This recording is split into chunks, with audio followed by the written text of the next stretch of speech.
Nós vamos hoje ler Deuteronômio capítulo 5. Nós vamos começar no início do capítulo, fazer a leitura até mesmo o verso 33. Chamou Moisés a todo o Israel e disse-lhe: Ouvi, ó Israel, os estatutos e juízos que hoje vos falo aos ouvidos, para que aprendais e cuideis em os cumprirdes. O Senhor vosso Deus fez aliança convosco em Horebe. Não foi com nossos pais que fez o Senhor esta aliança, e sim conosco, todos os que hoje estamos aqui vivos. Face a face falou o Senhor conosco no monte do meio do fogo. Nesse tempo eu estava em pé entre o Senhor e vós, para vos notificar a palavra do Senhor, porque temestes o fogo e não subistes ao monte, dizendo: Eu sou o Senhor teu Deus, que te tirei da terra do Egito, da casa da servidão. Não terás outros deuses diante de mim. Não farás para ti imagem de escultura, nem semelhança alguma do que há em cima no céu, nem embaixo na terra, nem nas águas debaixo da terra. Não as adorarás, nem lhes darás culto, porque eu, o Senhor teu Deus, sou Deus zeloso, que visito a iniquidade dos pais nos filhos, até a terceira e quarta geração daqueles que me aborrecem, e faço misericórdia até 1000 gerações daqueles que me amam e guardam os meus mandamentos.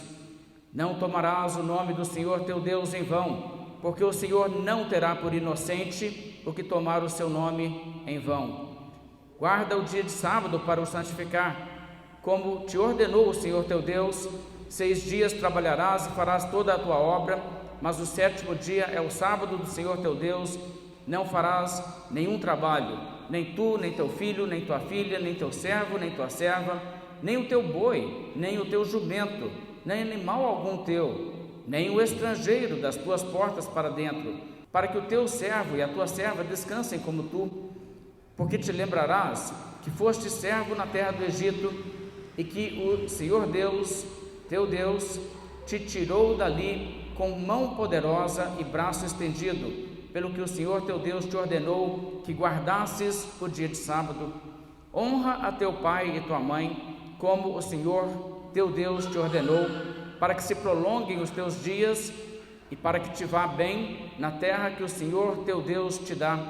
Não matarás, não adulterarás, não furtarás, não dirás falso testemunho contra o teu próximo, não cobiçarás a mulher do teu próximo, não desejarás a casa do teu próximo, nem o seu campo, nem o seu servo, nem a sua serva, nem o seu boi, nem o seu jumento, nem coisa alguma que pertença a teu próximo. Estas palavras falou o Senhor a toda a vossa congregação no meio do monte, do meio do fogo, da nuvem e da escuridade, com grande voz, e nada acrescentou. Tendo-as escrito em 2 tábuas de pedra, deu-as a mim. Sucedeu que, ouvindo a voz do meio das trevas, enquanto ardia o monte em fogo, vos achegastes a mim, todos os cabeças das vossas tribos e vossos anciãos, e dissestes: Eis aqui o Senhor nosso Deus nos fez ver a sua glória e a sua grandeza, e ouvimos a sua voz do meio do fogo hoje. Hoje vimos que Deus fala com o homem e este permanece vivo. Agora, pois, por que morreríamos? Pois este grande fogo nos consumiria.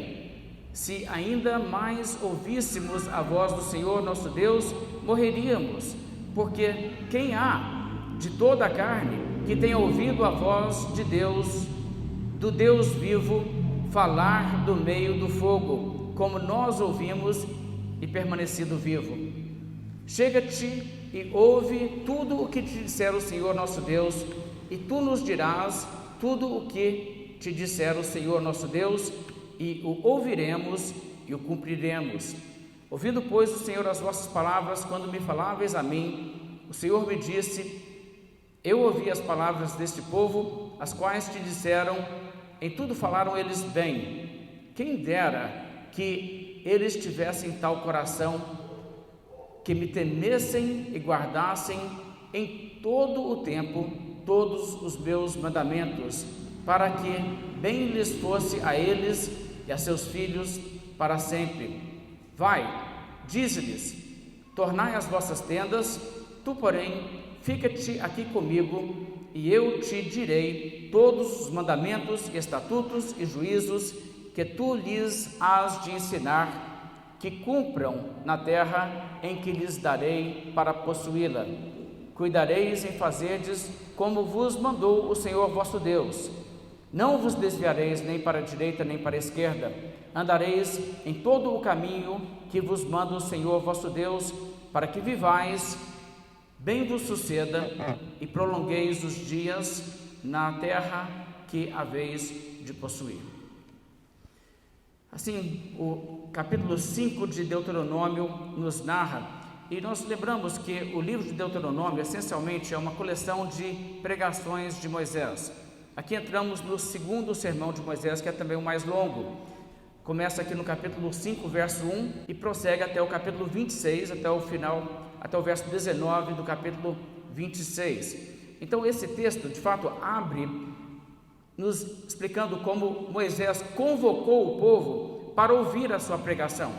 Você deve então perceber que esse decorrer da mensagem, o que está aqui agora narrado nesse capítulo, até o capítulo 26, o verso 19, é simplesmente a sequência do que Moisés falou e pregou naquela uma ocasião, tendo convocado o povo de Israel. E o verso 1 diz: chamou Moisés a todo o Israel e disse-lhe. Está vendo? Esse é o início aqui. Temos então aqui outra convocação do povo e a pregação aqui começa.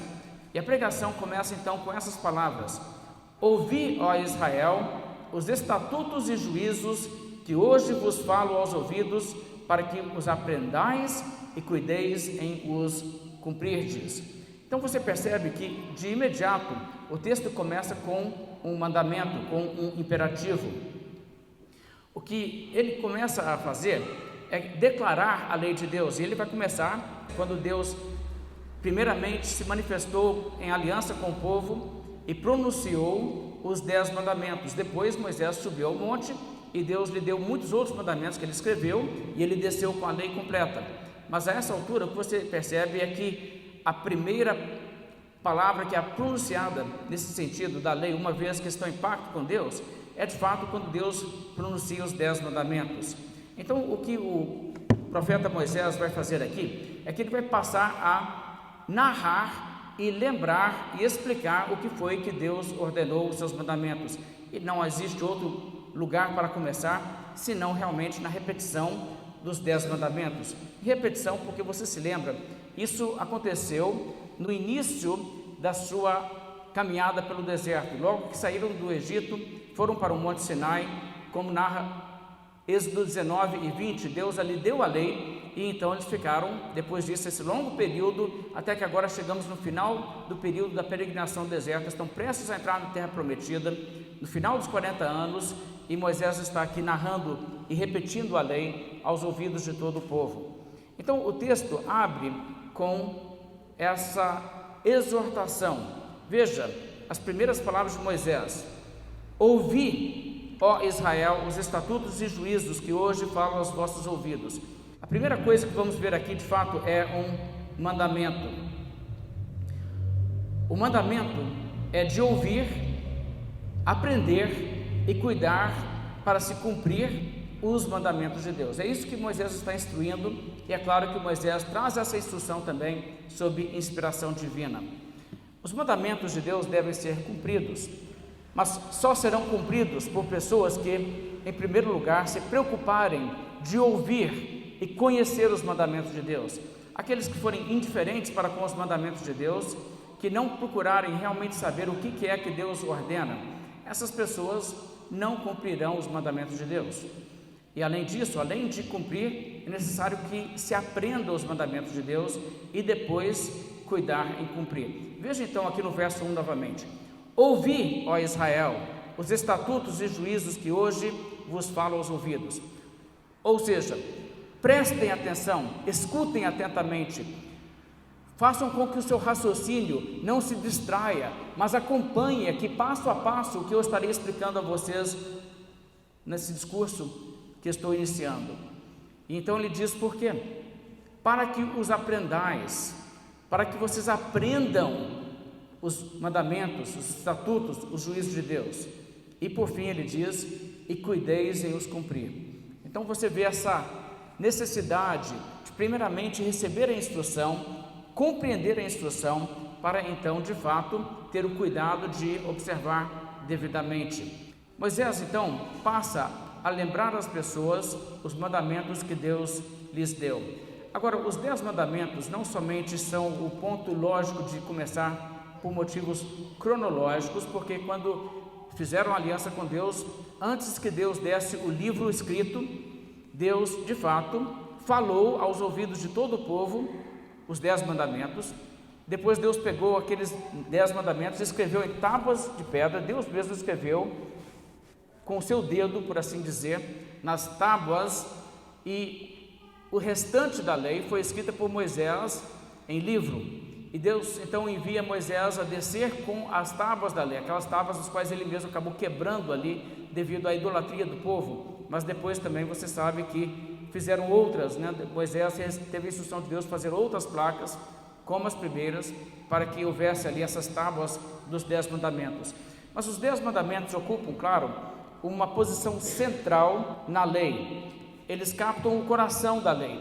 Os 10 mandamentos têm a ver com o que é de mais importante e mais essencial dos mandamentos de Deus. E quando falamos da lei, estamos falando aqui da lei de Moisés. A essência da lei de Moisés, que é a lei da velha aliança, está ali contido nessas palavras, nas 10 palavras. Então, primeiramente, Moisés vai falar sobre isso, e ele vai recordar, começando no verso 2, como Deus fez aliança com o povo. Observe o verso 2: o Senhor nosso Deus fez aliança conosco em Horebe. E isso é muito interessante. Ele começa reconhecendo que lá no Monte Horebe, ou seja, o Monte Sinai é outro nome para o mesmo local, Deus ali fez aliança com o povo de Israel. Deus propôs a aliança, o povo aceitou, então firmaram-se uma aliança bilateral. Deus propondo, o povo aceitando, e os dois então assumindo esse compromisso mútuo. E para entender do que ele está falando aqui no verso 2, eu quero que você volte lá em Êxodo capítulo 19 e leia comigo como o texto de Êxodo nos narra que essa aliança teve seu início. Êxodo 19, verso 3, e a Bíblia aqui diz: subiu Moisés a Deus, e do monte o Senhor lhe chamou e lhe disse: assim falarás à casa de Jacó e anunciarás aos filhos de Israel: tendes visto o que fiz aos egípcios, como vos levei sobre asas de águia e vos cheguei a mim. Agora, pois, se diligentemente ouvirdes a minha voz e guardardes a minha aliança, então sereis a minha propriedade peculiar dentre todos os povos, porque toda a terra é minha. Vós me sereis reino de sacerdotes, nação santa. São estas as palavras que falarás aos filhos de Israel. Então aqui está Deus falando a Moisés, profeta, que ele vá e diga ao povo: Deus propõe entrar em aliança com vocês. Vocês querem isso? Aliança nos seguintes termos: Deus propõe que vocês serão povo peculiar dele, um reino de sacerdotes, uma nação santa. Vocês querem essa aliança? Verso 7: veio Moisés, chamou os anciãos do povo e expôs diante deles todas essas palavras que o Senhor lhes havia ordenado. Então o povo respondeu a uma, e veja, isso é muito importante. Aqui foi a resposta que a população deu através dos seus representantes anciãos: tudo o que o Senhor falou, faremos. E Moisés relatou ao Senhor as palavras do povo. Então aqui existe essa aliança firmada, que Deus toma a iniciativa de propor, o povo aceita. Então Moisés volta e diz a Deus, essencialmente, a resposta é afirmativa, o povo quer isso. Então é disso que estamos falando lá em Deuteronômio 5. Vamos voltar então para Deuteronômio 5 e vamos ver como Moisés prossegue. Moisés então diz que lá em Horebe Deus firmou uma aliança conosco. Agora ele faz questão de dizer uma coisa muito importante agora no verso 3. Veja bem o verso 3 em Deuteronômio 5.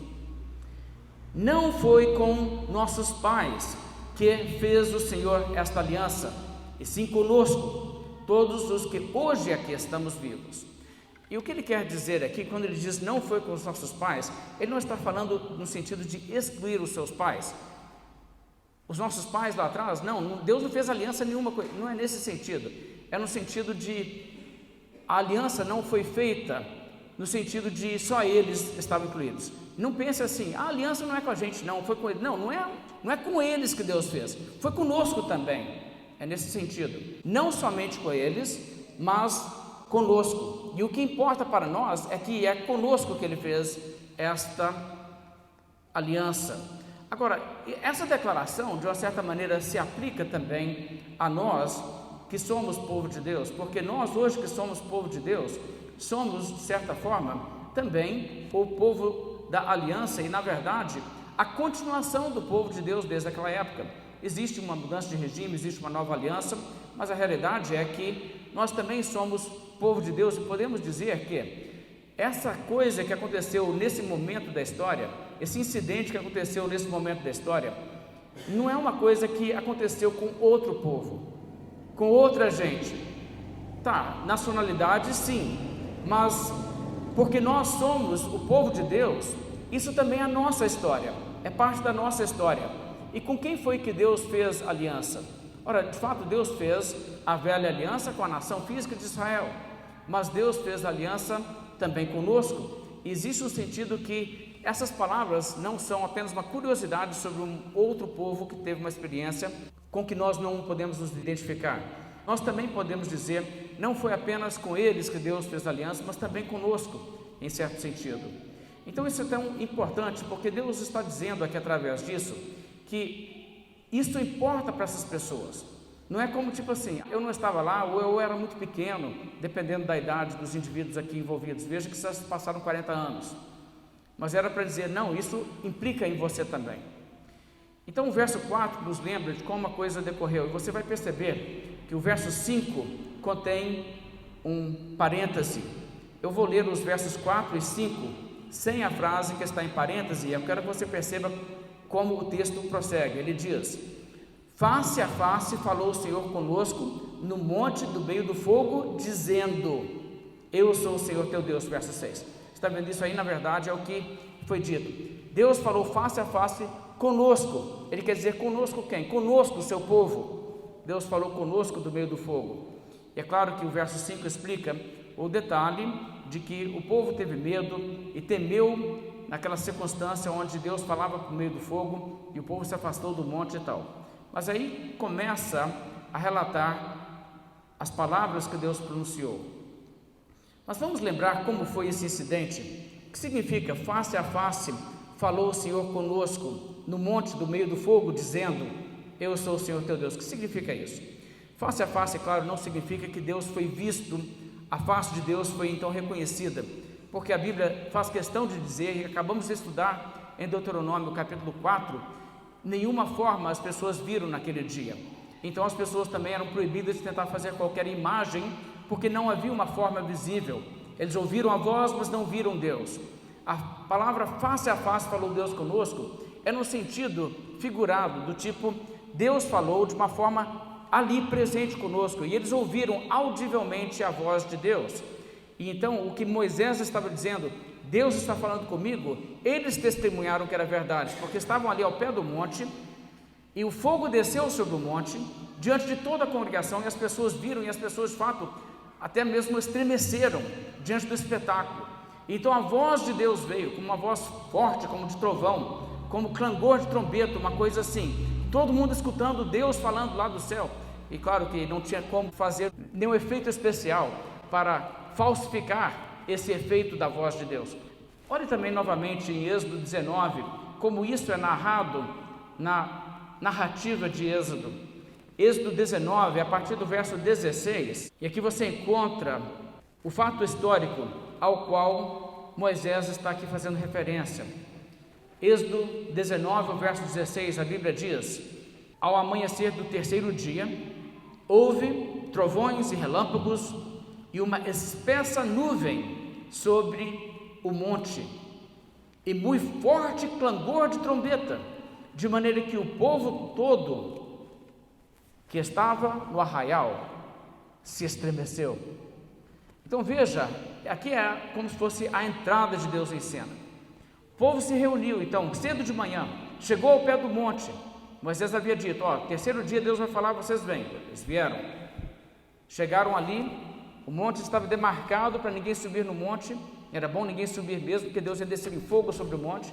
Qualquer pessoa que subisse, se aventurasse a subir ali, seria queimado, porque Deus iria descer com fogo. Então a Bíblia narra que veio então essa espessa nuvem, as pessoas viram isso, e então esse forte clangor de trombeta. Verso 17 continua: e Moisés levou o povo fora do arraial ao encontro de Deus, e se puseram ao pé do monte. Todo o Sinai fumegava, porque o Senhor descera sobre ele em fogo. A sua fumaça subiu como fumaça de uma fornalha, e todo o monte tremia grandemente, e o clangor da trombeta ia aumentando cada vez mais. Moisés falava e Deus lhe respondia no trovão. Então foi assim a interação de Deus com eles, que Moisés descreve como Deus falou face a face conosco. As pessoas então testemunharam isso, viram o fogo, a fumaça, escutaram a voz de Deus audivelmente, falando com essa voz poderosa, que de tão forte fazia o próprio monte tremer. E as pessoas ali então, o chão de alguma forma sacudindo debaixo dos seus pés, escutando a voz de Deus falar essas coisas. Então esse é o espetáculo aqui que Deus promoveu para que as pessoas entendessem e conhecessem com quem eles estavam lidando. Então o privilégio aqui do povo é um privilégio muito grande, como a Bíblia destaca, uma coisa única, uma coisa que Deus nunca fez por outras nações. Deus fez isso por Israel e está registrado na Escritura. Agora então, voltando lá para Deuteronômio, tendo entendido do que Moisés está falando quando ele faz referência a esses incidentes, qual foi a mensagem que Deus naquela ocasião pronunciou? O que foi que Deus disse? Verso 6: eu sou o Senhor teu Deus, que te tirei do Egito, da casa da servidão. As primeiras palavras que Deus pronuncia, as primeiras coisas que eles ouvem. Então eles têm visto esses sinais, todos esses milagres, desde que Moisés chegou ao Egito e começou a fazer milagres, e trouxe as pragas sobre os egípcios, e não somente isso, como também os tirou, abriu o mar, atravessaram o mar em terra seca, todos esses milagres acontecendo diante deles. E agora Deus falando: pois então, está vindo essa voz que fala com vocês? Sou eu, o Deus que fiz tudo isso, que tirei de vocês de lá, que realizei todos esses milagres. Eu é que falo com vocês. E ele então imediatamente chama a atenção deles ao fato que eles têm sido agraciados por Deus, eles têm uma dívida para com Deus. Eu que te tirei da terra do Egito, da casa da servidão. Vocês eram ali escravos, vocês clamaram, pedindo socorro, pedindo livramento, eu livrei vocês. Esse privilégio então deve ser reconhecido, e esse privilégio, de certa forma, é também a base para aquilo que Deus irá então em seguida dizer em termos de mandamentos. Agora, não devemos deixar de perceber que a Bíblia destaca exatamente isso. Deus deu a esses indivíduos o privilégio de serem o povo escolhido. Deus não deu isso a outras nações. Havia muitas pessoas escravizadas naquele tempo, mas Deus falou com essas pessoas, e Deus trouxe a sua revelação a elas. Veja o capítulo anterior aí de Deuteronômio, o capítulo 4, verso 32, a Bíblia diz: agora, pois, pergunta aos tempos passados que te precederam, desde o dia em que Deus criou o homem sobre a terra, desde uma extremidade do céu até a outra, se sucedeu jamais coisa tamanha como esta, ou se ouviu coisa como esta, ou se algum povo ouviu falar a voz de algum Deus do meio do fogo, como tu a ouviste ficando vivo, ou se um Deus intentou ir tomar para si um povo do meio de outro povo, com provas, com sinais, e com milagres, e com peleja, e com mão poderosa, e com braço estendido, e com grandes espantos, segundo tudo quanto o Senhor vosso Deus vos fez no Egito aos vossos olhos. Ou seja, isso é um caso único, não existe nada assim mais na história da humanidade. Deus está então chamando a atenção ao imenso privilégio que foi ser dessa maneira abençoado.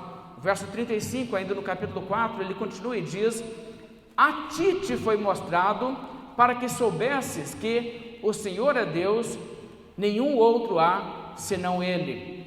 Sabe, às vezes as pessoas começam a dizer assim: mas por que Deus não deu essa revelação para todas as pessoas na terra? Ora, porque Deus não faz dessa maneira. Deus faz o que Ele quer, e Deus quis abençoar essas pessoas assim. A Bíblia é muito franca em relação a isso. Não estamos falando aqui de direitos iguais, estamos falando de graça. Graça não envolve direitos. Ninguém tem direito a receber a revelação de Deus, mas Deus dá essa revelação a quem quiser, quando quiser. E então o fato que Deus faz isso, Ele faz isso por graça, faz com que Deus então agora cobre também deles, porque graça deve produzir no agraciado gratidão. E é justamente isso que Deus está apontando. Por que Deus fez isso? Veja o verso 36. Dos céus te fez ouvir a sua voz para te ensinar, e sobre a terra te mostrou o seu grande fogo, e do meio do fogo ouviste as suas palavras, porquanto amou teus pais, e escolheu a sua descendência depois deles, e te tirou do Egito, Ele mesmo presente e com a sua grande força, para lançar de diante de ti nações maiores e mais poderosas do que tu, para te introduzir na sua terra e te dar por herança, como hoje se vê. Então Deus fez isso por quê? Por amor a seus pais, Abraão, Isaac, Jacó, pessoas que Deus escolheu amar, pessoas então que Deus disse: e por causa do meu amor por vocês, eu farei isso, não para toda a humanidade, mas farei isso para a descendência de vocês. Então por isso, então esse privilégio deve então levar essas pessoas a um reconhecimento, e é exatamente disso que estamos falando aqui, quando Deus diz: eu sou o Senhor teu Deus que te tirei da casa da servidão. E aí, então ele prossegue e diz: não terás outros deuses diante de mim. Então ele começa a dar os seus mandamentos, mas os mandamentos são construídos em cima de quê? Uma percepção do grande privilégio que eles receberam, e isso também para motivá-los a obedecer. Então Deus deu a esses indivíduos o grande privilégio que nenhum outro povo na terra teve, o privilégio de ser seu povo, o privilégio de ouvir a sua voz, o privilégio de ter a mensagem da salvação, uma mensagem que nenhum de nós temos direito de reivindicar de Deus, mas uma mensagem que Deus pode trazer quando Ele quiser. Então, baseado nesse relacionamento, é que Deus dá seus mandamentos. Agora veja só, os mandamentos de Deus, Deus está então, na verdade, dando ordens, exigindo que o seu povo viva conforme as regras que Ele estipula. É disso que estamos falando aqui. Mandamentos são regras, mandamentos são ordens, mandamentos são exigências.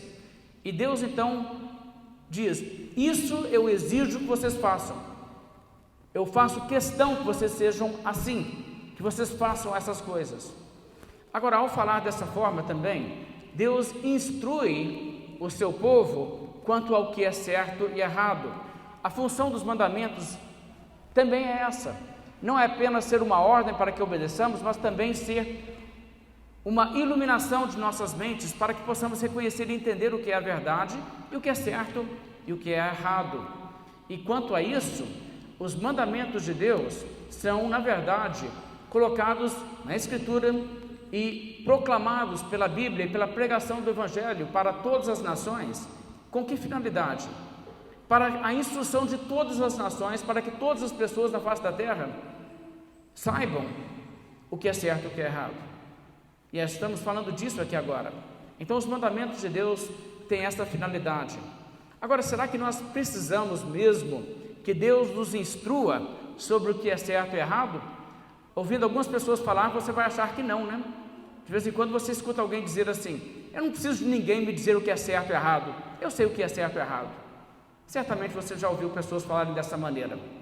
Agora, quando você ouve alguém dizer isso, talvez, se você tiver a oportunidade, uma forma de reagir ou responder a isso seria perguntar: não precisa não? Por que não? Ora, eu preciso. E de fato, é muito surpreendente uma pessoa achar que não precisa ser instruída, porque afinal de contas, não é uma matéria de consenso dentro da humanidade o que é certo e errado. Acho que todo mundo sabe disso, eu não preciso explicar. Existem muitas opiniões diferentes sobre o que é certo e errado e as pessoas até brigam por causa disso. Agora, se nós não podemos dizer que todo mundo concorda, então também podemos dizer com bastante naturalidade: o que é certo e o que é errado não é uma coisa tão óbvia assim, que o ser humano naturalmente sabe o que é certo e errado e não precisa ter instrução. Se fosse, seres humanos não teriam opiniões diferentes, todos chegariam à verdade sem ajuda externa. Mas eu quero te fazer uma pergunta: você conhece alguém que concorda com você em tudo? Em tudo? E eu quero dizer realmente em absolutamente tudo, o que é certo e errado. A verdade é que você não conhece. Se você tem dúvida, escolhe uma pessoa que pensa muito igual a você, casa com ela e cria filhos. E você vai descobrir que você tem opiniões diferentes sobre o que é certo e errado, em algumas questões. Talvez não nas grandes questões da vida, talvez não sobre assassinato e canibalismo, mas você vai ter opiniões diferentes sobre alguma coisa. Ou outra tarefa: seja parte de uma igreja evangélica. Vão surgir questões onde você vai ver que as pessoas vão pensar diferentemente. Não necessariamente questões do tipo: é errado assaltar? Não, isso aí qualquer igreja evangélica vai entender a verdade, está muito claro na Bíblia. Mas existem questões éticas que são difíceis. E eu vou pensar de uma maneira, o Adriano vai pensar de outra maneira, e Deus não vai nos falar que nós estamos todos dois errados um dia. E a verdade é essa. Então, você precisa de entender que sobre tudo, não. Agora, vamos então pensar o que significa isso. Uma pessoa que acredita realmente que ela não precisa de ajuda para discernir o que é certo e errado, é uma pessoa totalmente louca. É uma pessoa que terá que dizer o seguinte: quem não precisa sou eu, agora os outros precisam, eu só que não. Agora, você terá que ter um ego muito grande para tomar uma postura como essa, dizer: não, eu já cheguei na verdade, eu não preciso de ajuda não. Mas reconhecendo o fato que não tem ninguém bem a verdade que concorda comigo em tudo, os outros seres humanos todos precisam de ajuda, só eu que não. O que faz de você o único que não precisa de ajuda, de instrução? O que faz de você o mais sábio de todos? De onde vem essa sua sabedoria? Você nasceu com ela? Claro que não. Aliás, desde que você nasceu, você já aprendeu muito sobre certo e errado. Você deve ter aprendido com seus pais, com seus educadores. Você deve ter aprendido muita coisa do que é certo e errado pela sua cultura. E eu quero dar um exemplo. Se você é um brasileiro do século 21, quase que certamente você entende que escravidão é algo errado.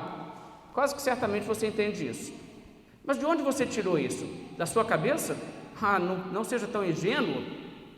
Você pegou isso da cultura e a cultura pegou do cristianismo. Não é porque você é um ser humano que você pensa assim, nem porque você é inteligente. Platão e Aristóteles eram bastante inteligentes, e não obstante o seu intelecto brilhante, todos dois acreditavam que a escravidão é totalmente normal, que é parte da ordem natural das coisas. Ser inteligente não é o bastante para você discernir o que é certo e errado. E se então você aprendeu algumas coisas no passado, porque agora você não precisa mais aprender o que é certo e errado, você já chegou na onisciência sobre ética. Ora, você vê o quanto isso é tolo. A verdade, irmãos, é que todos nós precisamos aprender e ter instrução. Nós não somos todos sábios. E nós não somos infalíveis. E quando uma pessoa diz que não precisa que ninguém lhe instrua sobre o que é certo e errado, na verdade, não é que essa pessoa acha que ela sabe tudo.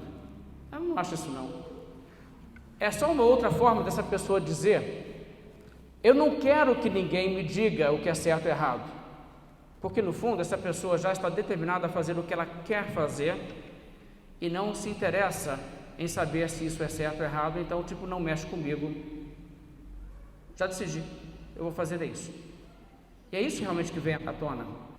Agora, irmãos, ética e moralidade, essas palavras não significam coisa alguma, a não ser que realmente existam regras que nós devemos obedecer, mesmo quando nós não queremos obedecê-las.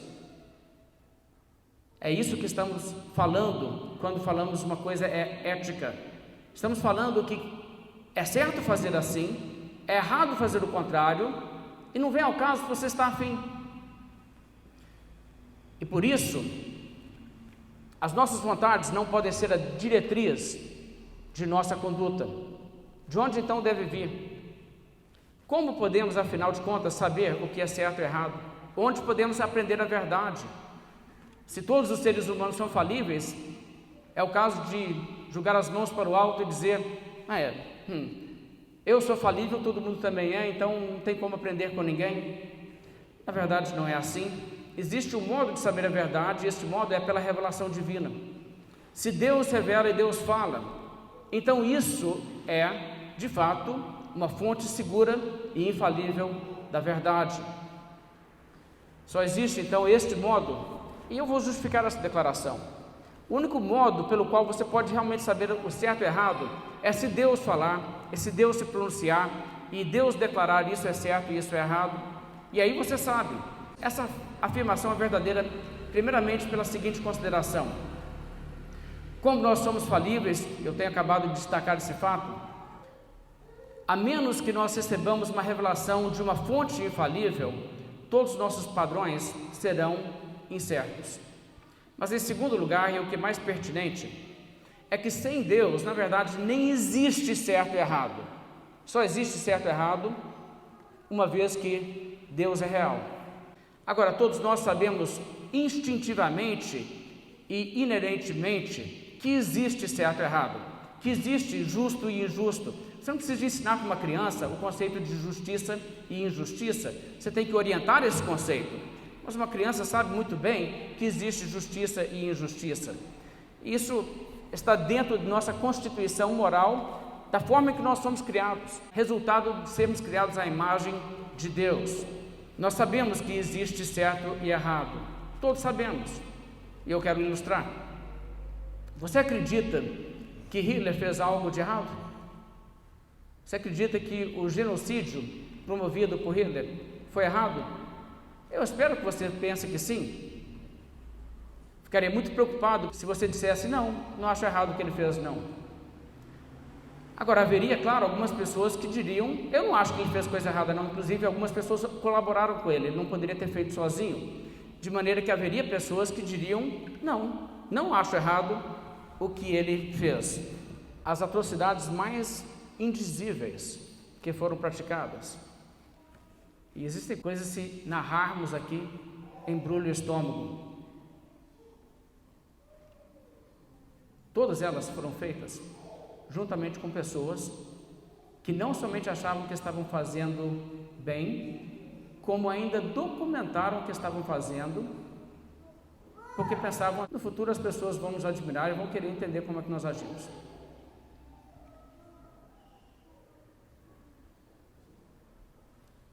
Ele agiu errado? Por quê? Por que aquelas coisas foram erradas? Porque você não gosta? Outro gosta, você não gosta? Isso é padrão? Ou ele agiu errado porque ele perdeu a guerra? É por isso que foi errado. E se ele tivesse ganhado a guerra? Se ele tivesse conquistado o mundo inteiro? E se hoje as escolas ao redor do mundo inteiro ensinassem a todos os jovens de toda a população do mundo formado completamente por pessoas germânicas arianas, que Hitler reagiu certo. E aí? E se a massa de humanidade, sendo assim ensinada, achasse que de fato o que ele fez foi certo? E se toda voz contrária fosse imediatamente silenciada? Nesse caso, ainda seria errado? Claro que seria. Seria totalmente errado. Aliás, ainda seria mais errado. Mas o que faz com que uma coisa seja certa ou errada? Não é eu achar, não é você achar errado, não é a maioria das pessoas achar errado. O que torna uma coisa errada é o fato de existir um padrão que está acima de todo ser humano, que é um padrão que reflete o propósito das coisas e a autoridade de um Deus que é absoluto. Esse padrão continua sendo certo, independentemente de quem discorda dele. Esse padrão emana do próprio Criador. Reflita comigo sobre isso. Deus é o Criador. O Criador que cria determina também o propósito pelo qual as coisas foram criadas.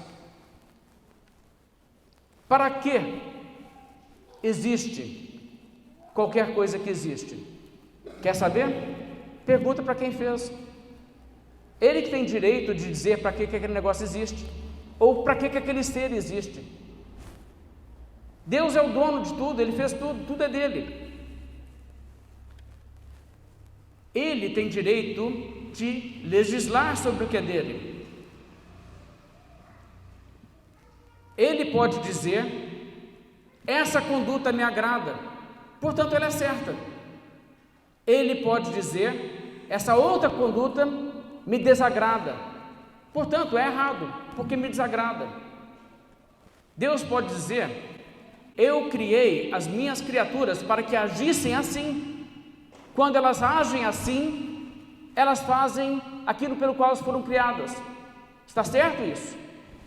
Deus também pode dizer: essa conduta está errada, eu não admito isso no meu universo. Deus também é aquele que determina os direitos de cada uma de suas criaturas. Você tem direitos? Claro que você tem direitos. Mas de onde vêm os seus direitos? Os seus direitos vêm porque você briga por eles? E aí você impõe que os outros aceitem? Ora, você agindo dessa maneira, talvez você seja como um Nabucodonosor, que impôs a sua vontade sobre as pessoas, confiscou os bens de muita gente e dizia para as pessoas: você não tem direito a esses pertences, eu tenho. Só porque ele tinha força, isso deu a ele legitimidade? Claro que não. A realidade é que os direitos que você tem são os direitos que foram conferidos a você pelo seu Criador. Agora, entenda, se você não tivesse um Criador, e se você não fosse criado para uma finalidade, se você fosse um acidente do acaso, então você não teria direito algum. Você não teria nenhum direito de existir. Você seria um acaso. Você seria simplesmente um acidente. E seria impossível alguém violar os seus direitos, pois nós não teríamos, na verdade, direitos algum conferidos por uma autoridade absoluta. E seria impossível alguém realmente te conferir direitos. Nem a sua família, nem a sua sociedade, nem o Estado, nem ninguém poderia te dar algum direito. Hoje existe essa ilusão, né? Pessoas acham que podemos dar direitos uns para os outros. Na verdade, só podemos dar direitos sobre aquilo sobre o qual nós temos direito. Mas se um grupo de pessoas declarasse que nós temos certos direitos, isso seria apenas a opinião deles. Outros poderiam discordar e não haveria um juiz supremo como árbitro para dizer quem está certo e quem está errado se não houvesse um Criador. Porque afinal de contas, Deus também é o juiz.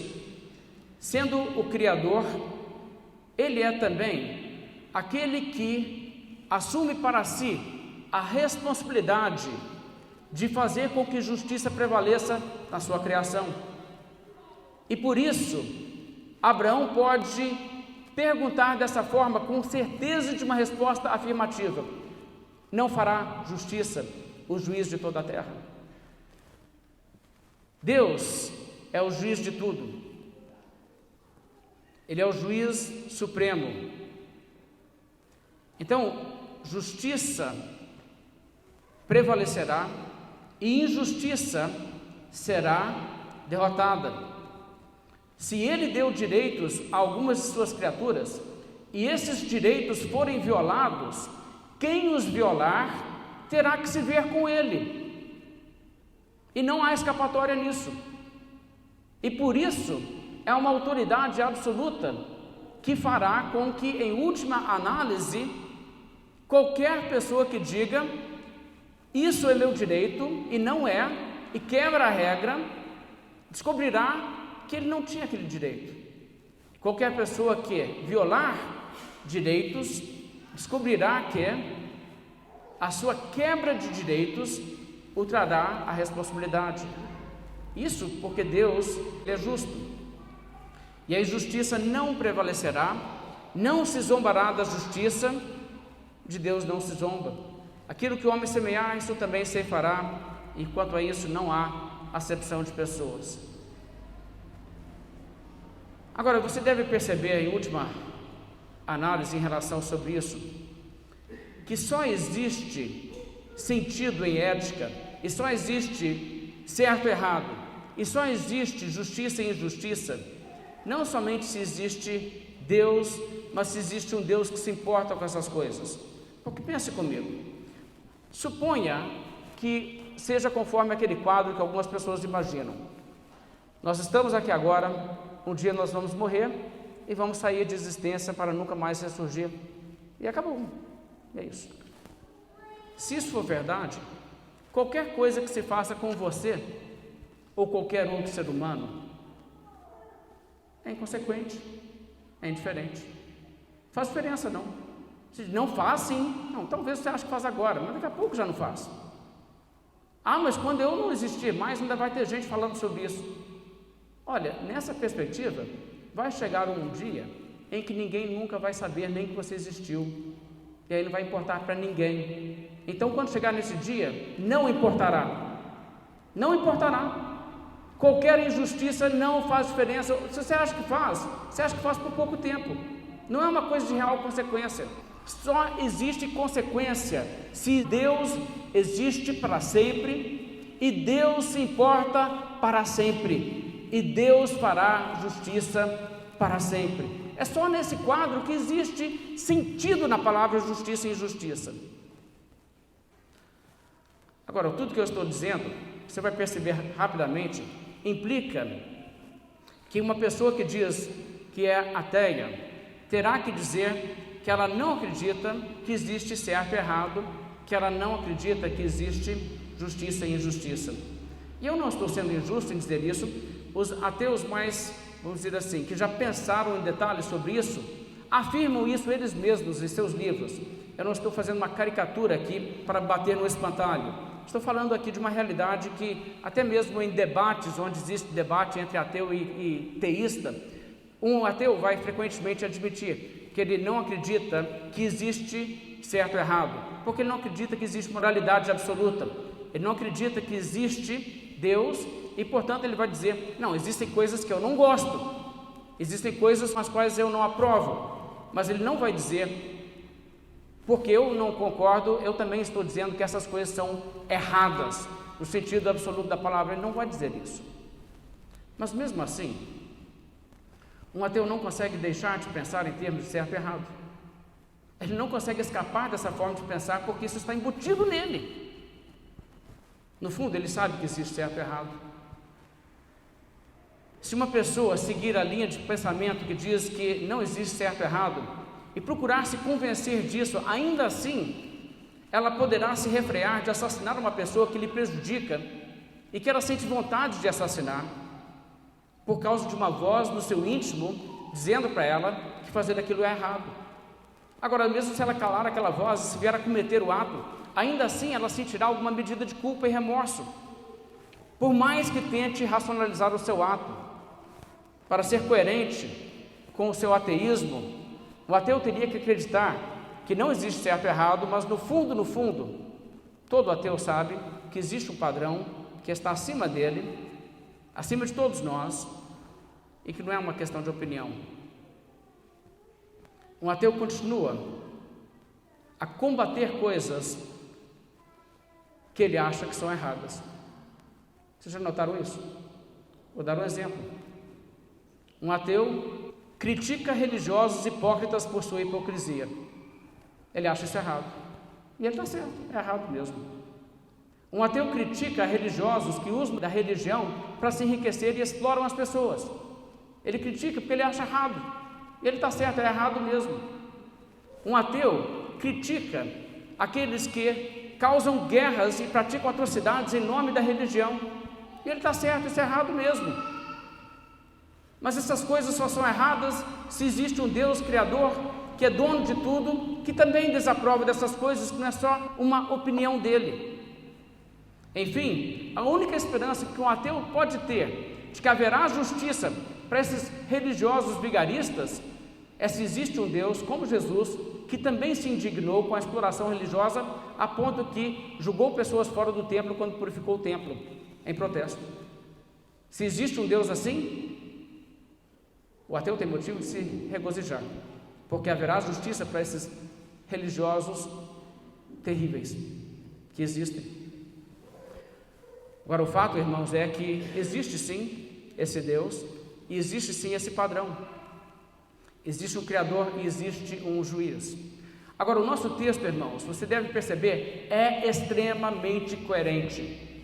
Ele não baseia padrões em moralidade social.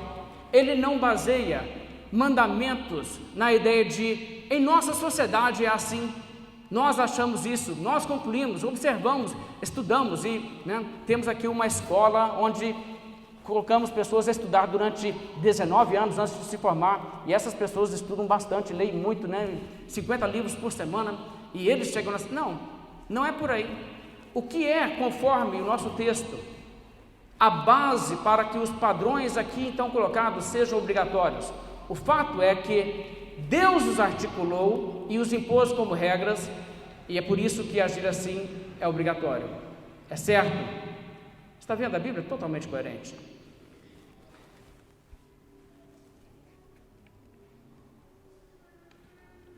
Alguém vai dizer, mas e se essa perspectiva estiver errada? E se esses mandamentos não foram realmente articulados por Deus no monte aí, como está sendo dito aí na Bíblia, coisa nenhuma? Ok, vamos lá então, se for o caso, então esses mandamentos nada mais são do que a tentativa de algum ser humano impor a sua opinião sobre outros. Temos que reconhecer isso claramente. Mas, se isso aqui for verdade, então Deus, o Criador, se pronunciou. E essas palavras que Ele mesmo escreveu em fogo sobre a pedra e que Ele pronunciou em alto e bom som aos ouvidos da nação de Israel naquela ocasião, e que foram, pela sua providência, preservadas, escritas para que hoje estivessem acessíveis à humanidade toda. Essas palavras são palavras que são regras acima de qualquer uma de nossas opiniões, e nós temos que observar essas regras. Não é uma questão de se eu concordo ou não. Se eu discordar, eu me destruo, rebelando-me contra o meu Criador. Agora vamos pensar sobre isso. Deus nos deu as suas leis, certo? Mas por que então Deus deu as suas leis? Veja no capítulo 10 de Deuteronômio, algumas páginas à frente. Deus nos deu as suas leis por amor. As suas leis são dadas para o nosso bem. Em Deuteronômio capítulo 10, veja o verso 12, a Bíblia que diz: agora pois, ó Israel, que é que o Senhor requer de ti? Não é que temas o Senhor teu Deus, que andes em todos os seus caminhos, e o ames e o sirvas ao Senhor teu Deus de todo o teu coração, de toda a tua alma, para guardares os mandamentos do Senhor e os seus estatutos que hoje te ordeno, para o teu bem Por que Deus ordenou? Para o teu bem. Está vendo? É por isso. Os mandamentos de Deus são uma revelação do amor de Deus. E a verdade é simplesmente a seguinte: o mal nos destrói. Nós precisamos saber quando coisas são certas ou erradas. E precisamos saber com urgência, porque o mal, de fato, nos destrói. O mal deforma o nosso caráter e o mal nos torna repugnantes a Deus, o nosso Criador. E quando os nossos pecados, as nossas iniquidades fazem separação entre nós e nosso Deus, como diz lá em Isaías, não é que Deus sai perdendo, é que nós saímos perdendo. Não é que Deus tem, né, eu fiz umas criaturas que agora se afastaram de mim. Eu não sei como eu vou viver agora. Não, irmãos. Quem sai perdendo somos nós. Eu quero que vocês vejam, em conclusão, Jeremias no capítulo 13, porque isso é uma questão de extrema importância você compreender. O ser humano é criado para Deus e só tem a sua realização em um relacionamento com Deus. Só tem o auge da felicidade quando ele encontra a sua paz em Deus, em comunhão com Deus. E na verdade, esse mundo onde Deus, de certa maneira, se afastou e é um mundo cheio de sofrimento e males, em juízo contra a humanidade, porque Deus de fato se afastou nesse sentido, não de todo. Deus está presente, mas existem muitas coisas erradas. Nesse mundo, as pessoas não alcançam a plena felicidade. Plena felicidade só se nós tivermos comunhão plena com Deus, estivermos presentes juntamente com Deus, onde a Bíblia diz: eu serei o seu Deus e eles serão o meu povo. E antes que clamarem, eu ouvirei e enxugarei dos olhos toda lágrima. Somente um relacionamento tão intenso, tão íntimo com o nosso Criador onipotente, onisciente, maravilhoso e eterno, trazendo a nós mesmos a realidade de sermos não aquilo que conseguimos ser se tentamos, mas aquilo que deveríamos ser mesmo que nós não conseguimos, para que nós não tenhamos esse conflito de autoestima que olhamos para nós mesmos e dizemos: tem muita coisa que eu não gosto. Sabe, isso só Deus. Jeremias 13, verso 11, o Senhor Deus disse a Jeremias: porque como o cinto se apega aos lombos do homem, assim eu fiz apegar-se a mim toda a casa de Israel e toda a casa de Judá, diz o Senhor, para me serem por povo e nome e louvor e glória, mas não deram ouvidos. Para que o ser humano foi criado? O ser humano foi criado para pegar-se a Deus, para agarrar-se a Deus e para ser colado assim em Deus. E a figura que Deus aqui escolhe usar, como o cinto se apega a um homem. Um cinto é aquilo que você coloca em volta e você aperta até você sentir que está segurando a coisa, né? Não adianta muito um cinto que vai ficar frouxo. O cinto é aquilo que fica apertado. E Deus diz: assim que eu quero que as pessoas sejam comigo. Mas não deram ouvidos. Mas o que consequência tem não dar ouvidos? Veja o verso anterior, o verso 10.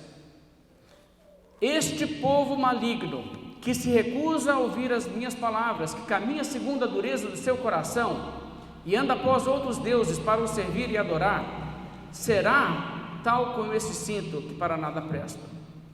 No contexto, Deus havia falado com Jeremias para pegar um cinto e colocá-lo em condições onde ele se estragou.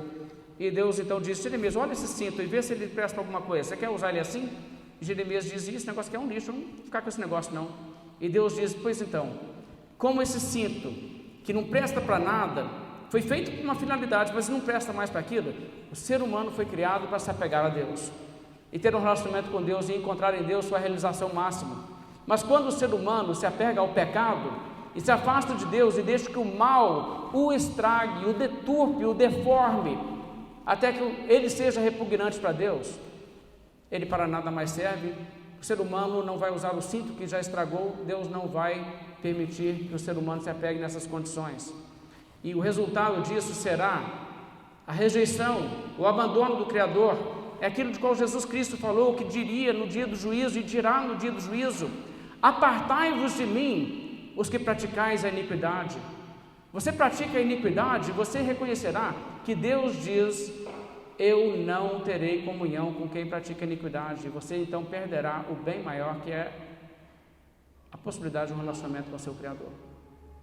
E é por isso que você precisa de mandamentos. E é por isso que eu preciso de mandamentos.